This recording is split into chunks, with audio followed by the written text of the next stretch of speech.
আসসালামু আলাইকুম রহমতুল্লাহি বারাকাতু।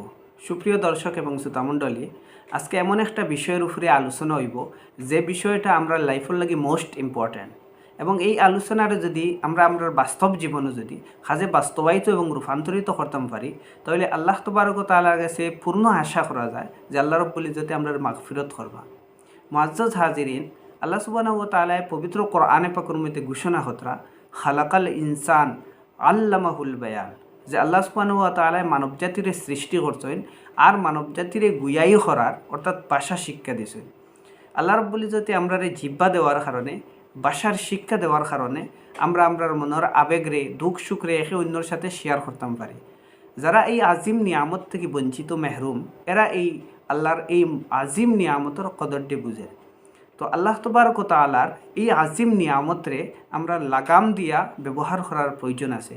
আমরা অনেক সময় আনাপ সানাপ অহেতুক খতা অকল হয়, যে অহেতুক আনাপ সানাপ খতা হওয়ার কারণে আমরা জাহান্নামে বনি যাই।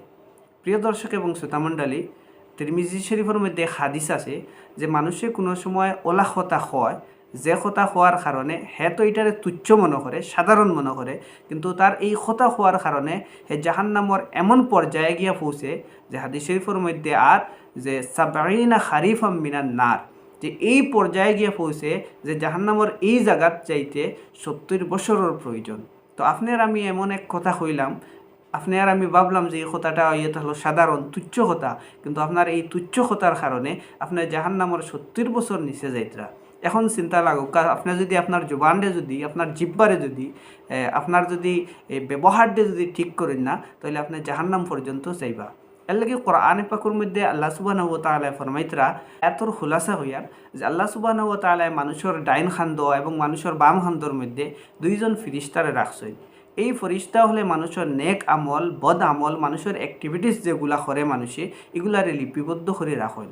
কোরআনে পাকের মধ্যে আল্লাহর কইতরা মা ইয়ালফিজু মিন কাউলিন ইল্লা লাদাইহি রাকিবুন আতীদ, মানুষের এমন কোনো ওয়ার্ড, এমন কোনো সেন্টেন্স কথা নাই যেটারে ফরিস্তা হলে নোট খতরা না, লিপিবদ্ধ খতরা না। এর লাগে আমরা যদি আমরা জবানরে যদি কন্ট্রোল করি না, তাহলে এই জবানার কারণে আমরা জাহান্নামে যাইব। এর লাগে নবী করিম সাল্লাল্লাহু আলাইহি সাল্লাতু ওয়াসসালাম একবার হযরত মুআজ রাদিয়াল্লাহু আনহুরে নসিহত করছেন, আর শেষ পর্যায়ে জিব্বারে পাকলিয়া নবী করিম সাল্লাল্লাহু আলাইহি সাল্লামে ফরমাইছেন, হে মুআজ, তুমি এই জিব্বারে বয় করিও, এখানটা ডরাইও। তখন হযরত মুআজ রাদিয়াল্লাহু আনহু কইলা, ইয়া রাসূলুল্লাহ, এই জিব্বারে কিতার লাগি বয় করতাম? তখন নবী করিম সাল্লাল্লাহু আলাইহি সাল্লাতু ওয়াসসালামে ফরমাইতরা, হে মুআজ, তুমি জানো না এই জিব্বায় মানুষের জান্নাতেও নিব আর এই জিব্বায় মানুষের জাহান্নামের মধ্যেও নিব।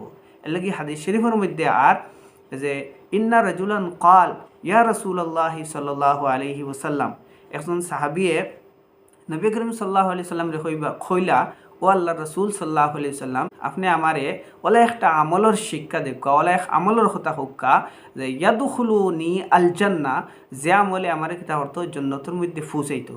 তখন নবী করিম সাল্লাল্লাহু আলাইহি সাল্লাম ফরমাইলা, আমসিক হাজা, তুমি তোমার জিহ্বারে কিতা করো, কন্ট্রোল করো, তুমি তোমার মুখের মধ্যে কিতা করো, লাগাম দাও। তখন এই সাহাবী হইলা আবার প্রশ্ন করলা, ইয়া রাসূলুল্লাহ, আপনি আমারে কোনো ওলা আমল শিখিয়ে দেখা যে আমলে আমি জান্নাত পর্যন্ত পৌঁছে যাই। তখন নবী করিম সাল্লাল্লাহু আলাইহি সাল্লামে ফরমাইতরা যে মানুষে এই জিহ্বারে যদি কন্ট্রোল করে না, মানুষে যদি জিহ্বার মধ্যে লাগাম দেয় না, তাহলে এই জিহ্বার কারণে মানুষ জাহান্নামের মধ্যে যায়। আজকে চিন্তা করুক যে আমরা জিহ্বারে কীভাবে ব্যবহার করি। এক হাদিস শরীফের মধ্যে আর নবী করিম সাল্লাল্লাহু আলাইহি সাল্লাতু ওয়াসাল্লামে ফরমাইতরা যে মানুষের দুইটা বস্তু যদি জিম্মা হে নিজে লইলায়, তাহলে নবী করিম সাল্লাল্লাহু আলাইহি সাল্লামে এই মানুষের জান্নাতে যাওয়ার জিম্মা লইলেন।